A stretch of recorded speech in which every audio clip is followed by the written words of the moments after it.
The vehicle table can be found on the bottom of the screen and will display your vehicles your account has access to view. The table includes the following information: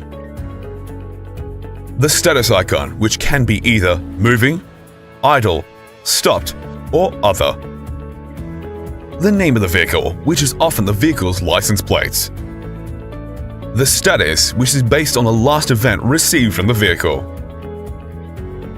The address, speed, driver, latitude and longitude, and odometer columns are updated based on the last event received. Serial refers to the serial number of the device and cannot be changed. Optional fields like VIN, make, model, and year display the vehicle's information, which can be updated via the admin section. Click on the More Options icon to sort by that selected column, or add and remove columns for the whole table. You can also filter information based on the data of the column you've selected.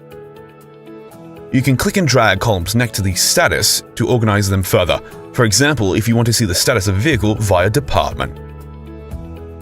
When you're finished adjusting the table, you can save that as a part of the current view, or click Save As to create a new view.